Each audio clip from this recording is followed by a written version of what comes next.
युद्ध की करेंगे। दरअसल ऐसा युद्ध जिसमें अभी तक 2000 जानें जा चुकी हैं। इजराइल और फलस्तीन के बीच जो युद्ध चल रहा है, इसमें ये तस्वीरें सामने आ रही है, मंजर सामने आ रहा है और ये कहें एक तरह से विनाश देखने को साफ तौर पर मिल रहा है। इजराइल और हमास के बीच लगातार युद्ध जारी है। लाखों लोग पलायन कर चुके हैं। युद्ध में दोनों ओर से अब तक करीब 2000 लोगों की मौत हो चुकी है। इजराइल की सेना ने अपने क्षेत्र में हमास के 1500 लड़ाकों को मार गिराने का दावा किया है।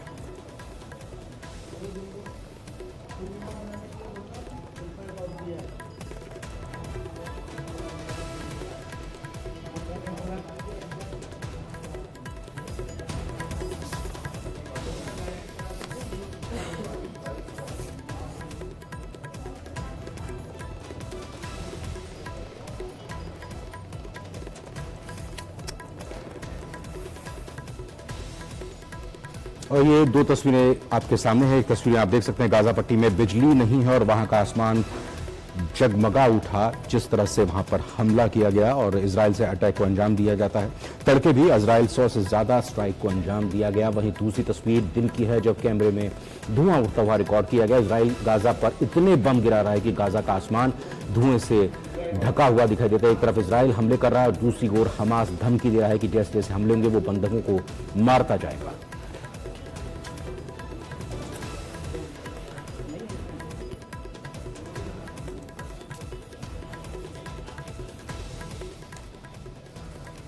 और इजराइल की सेना ने ऐलान किया है कि हमास के खिलाफ उसके हमले में गाजा की संसद और नागरिक मंत्रालय टारगेट पर है। इजराइल की सेना लगातार गाजा में हमलों को अंजाम दे रही है और इसमें इजराइल की थल सेना, वायुसेना और नौसेना तीनों समग्र रूप से शामिल।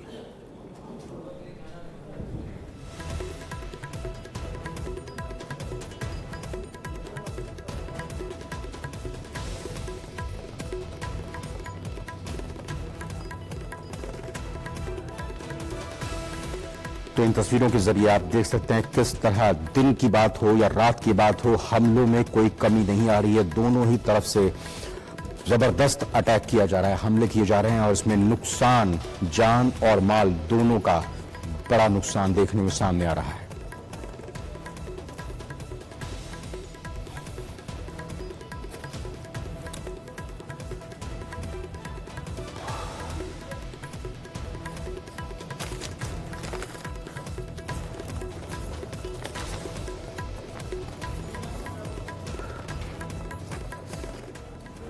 और जिस तरह से इजराइल और फलस्तीन के बीच ये युद्ध हो रहा है, हमास के लड़ाकों के बीच, आतंकवादियों के बीच ये युद्ध हो रहा है। प्रधानमंत्री नरेंद्र मोदी ने इजराइल के प्रधानमंत्री बेंजामिन नेतन्याहू से बातचीत की, फोन पर बात की और बेंजामिन नेतन्याहू की तरफ से भी जो स्थिति है युद्ध की, अभी तक जो इजराइल का स्टैंड रहा है उसके बारे में जानकारी दी, पूरी जंग की जानकारी दी गई। इसके बाद पीएम मोदी ने ट्वीट भी किया। उन्होंने ट्वीट करते हुए कहा कि भारत के लोग इस मुश्किल घड़ी में इजराइल के साथ हैं, हम हर तरह के आतंकवाद के खिलाफ हैं।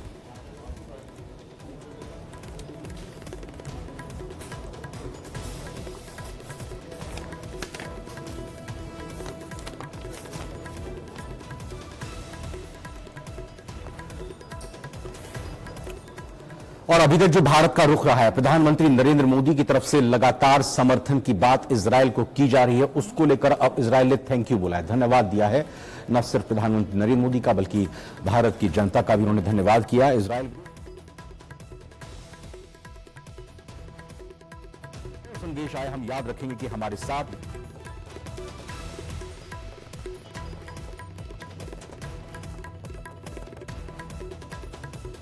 from the Prime Minister of India and from other leaders in India, but also from the people of India in general.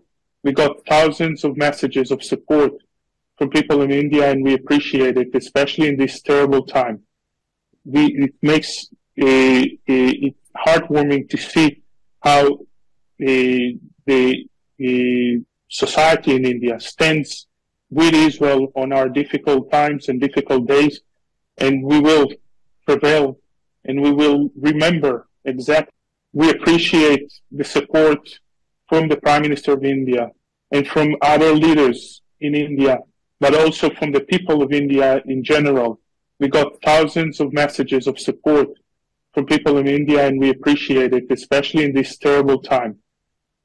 It makes it heartwarming to see how the society in India stands with Israel on our difficult times and difficult days, and we will prevail, and we will remember exactly who stood with us and who supported us. और भारत में भी क्या कुछ इस वक्त राजनीतिक हलचल इस पूरे युद्ध को लेकर चल रही है? कांग्रेस की तरफ से भी वहां पर अपनी बात रखी गई। इस पूरी रिपोर्ट को देखेंगे तो समझाएंगे।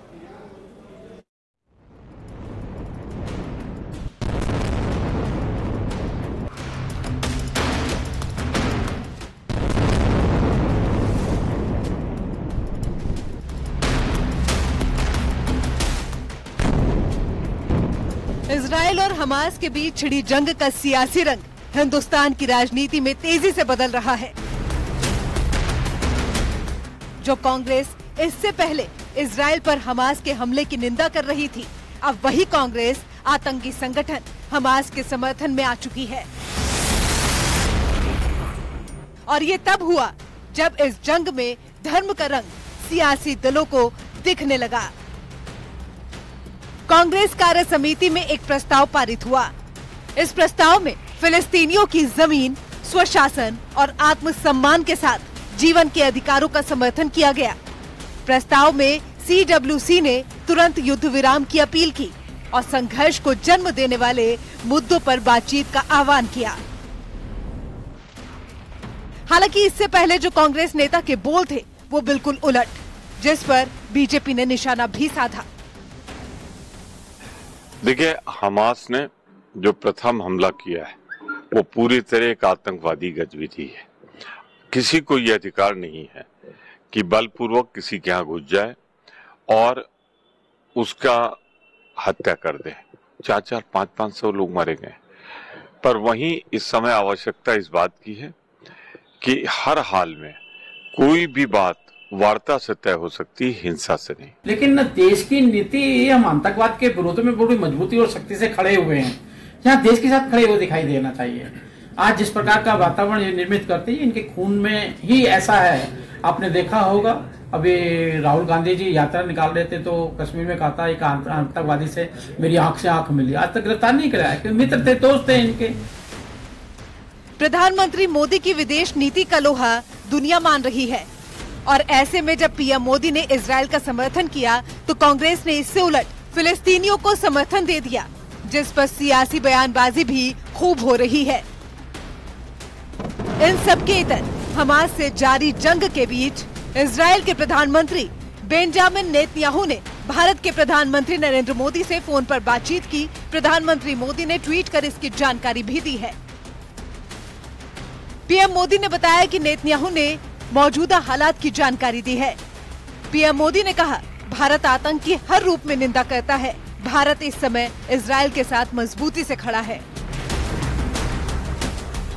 यानी कि आतंक के खिलाफ इस लड़ाई में भारत का स्टैंड क्लियर है, लेकिन कांग्रेस पार्टी अपना स्टैंड ही क्लियर नहीं कर पा रही है, जिसका सियासी गलियारों में विरोध जारी है।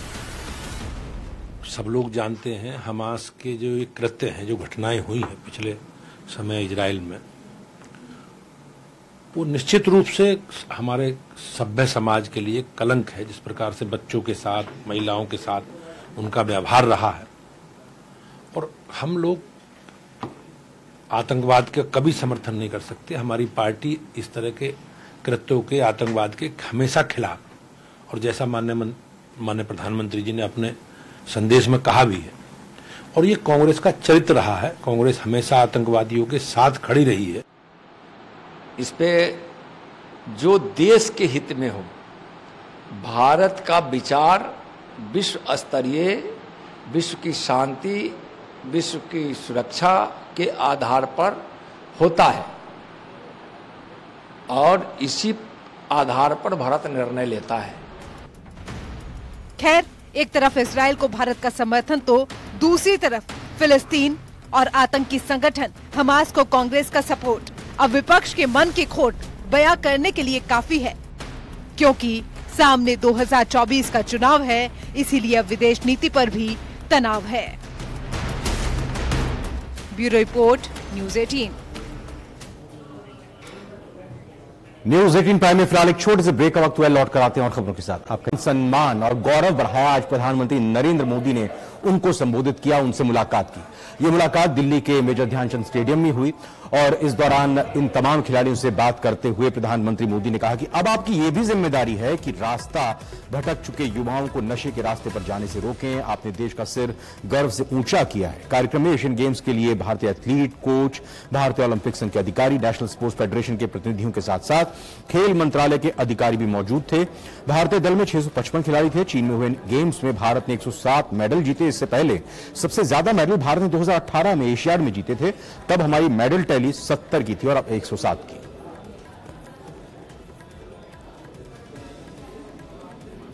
भी वंदन के अधिकारी हैं। आप कभी पर्दे पर, तो जो पीछे जो रहने वाले लोग होते हैं वो कभी पर्दे पर आते नहीं, लेकिन ट्रेनिंग से पोडियम तक ये जो सफर है ना, ये इन लोगों के बिना संभव ही नहीं है।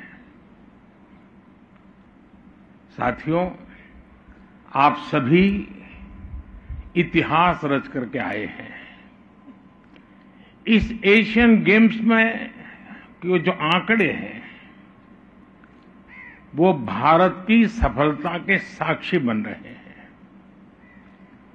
एशियन गेम्स में ये भारत का अब तक का सबसे शानदार प्रदर्शन है।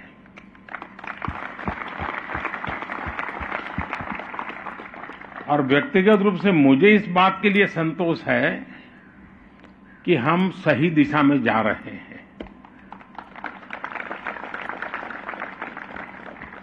जब हम वैक्सीन की तरफ काम कर रहे थे तो बड़ी आशंकाएं थी कि सफल होंगे नहीं होंगे। G20 की कामयाबी के बाद अब भारत P20 को आयोजित करने की तैयारी कर रहा है। 13 और 14 अक्टूबर को दिल्ली में ये आयोजन होना है और इस बारे में लोकसभा अध्यक्ष ओम बिरला ने संदेश जारी किया है, वो सुनते हैं।